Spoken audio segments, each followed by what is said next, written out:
중국 민간 기업의 대형 운반용 로켓이 수직 상승합니다. 하지만 15초 정도가 지나자 옆으로 기울어지기 시작하더니 이내 검은 연기를 내뿜으며 힘없이 아래로 떨어져 내립니다.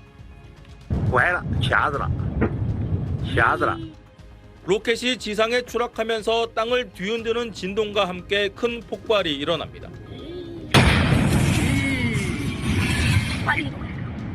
액체 추진 운반 로켓에 엔진 9개를 묶어 추진력을 최대로 높이는 첫 시험 비행 과정에서 구조적 결함이 발생한 겁니다.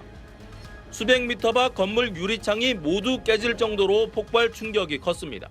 火检发动机试飞，目前人员到现场，目前没有人员伤亡。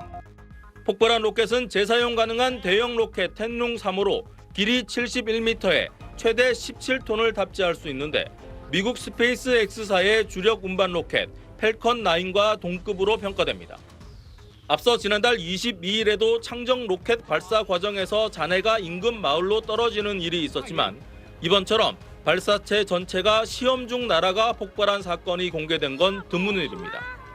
중국은 지난달 우주 탐사선 창호 6호가 인류 최초로 달 뒷면에 토양 표본을 확보해 귀환하면서 경쟁 상대인 미국을 바짝 긴장시켰습니다. 특히 달 기지 건설을 위해선 재사용 가능한 운반 로켓의 성능 향상이 필수적인데 상업적 활용 가능성도 큰 만큼 미국과 기술 격차 줄이기에 국가적 역량을 집중시키고 있습니다. 베이징에서 SBS 정영태입니다. 노란색 연기를 뿜으며 원통형 물체가 하늘에서 떨어지고 있습니다. 마을 주민들은 혼비백산, 달아나고 있습니다. They thought they had seen a rocket fall down right in front of their eyes, with other people on social media saying they heard a loud explosion after the debris fell into the ground. 톡 쏘는 냄새가 났다는 말도 전해졌습니다. 정체불명의 물체가 하늘에서 떨어진 건 지난 토요일 근처 쓰촨성의 시창 발사센터에서 창청 2시 로켓 발사 성공을 자축한 지 얼마 지나지 않아서입니다. 로켓 전문가들은 추락 물체가 로켓이 발사된 뒤 분리된 1단 추진체로 보인다며 발암성 물질이 나올 수 있다고 경고했습니다. These debris are likely from the first stage rocket booster and are indeed highly toxic. 중국 당국은 주민들에게 유독성 공기와 폭발 피해가 우려된다며 잔해에 접근하지 말라고 경고했습니다. 영상을 촬영하거나 전파도 금지한 것으로 전해졌습니다. 우주 굴기에 나선 중국은 서방 우주기관들은 사용을 중단한 맹독성 액체 추진제를 아직도 사용하고 있습니다. 발사기지 3곳은 냉전시대 안보 우려를 이유로 모두 해안과 멀리 떨어진 내륙에 위치해 있습니다. 따라서 지난해 12월에도 쓰촨 기지에서 발사된 로켓 파편이 마을에 떨어져 집 2채가 부서지는 등 크고 작은 사고가 잇따르고 있습니다.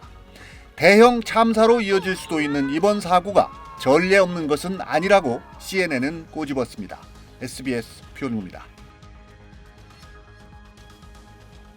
우주 궤도를 비행하던 중국 달 탐사선 창어 6호가 캡슐을 분리하며 본격 지구 귀환에 돌입합니다.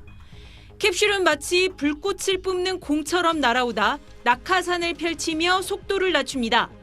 잠시 뒤 대기권에 들어선 캡슐의 온전한 모습이 드러나고 지표면으로 서서히 내려오던 캡슐은 우리 시간 3시 7분 도착 예상 구역인 중국 내이멍구 쓰즈왕 지구에 무사 착륙합니다. 探月工程嫦娥6号任务取得圆满成功。 중국은 오성 홍기를 펼치며 세계 최초로 달 뒷면 토양 시료를 지구로 가져온 창어 6호의 귀환을 자축했습니다.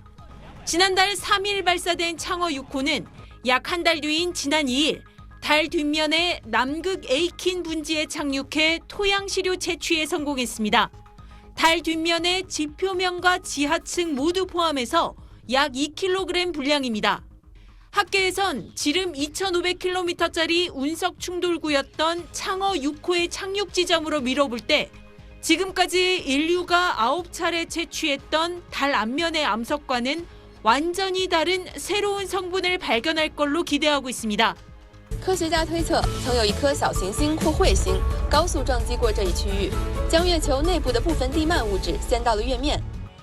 핵융합 원료로 미래 에너지인 헬륨3나 물의 존재를 증명할 수 있을지도 초미의 관심사입니다. 중국은 달 토양 뒷면 시료의 연구와 분석을 마친 뒤인 약 2년 후쯤에 창어 6호의 성과물을 세계 과학계에 공개하겠다는 계획입니다.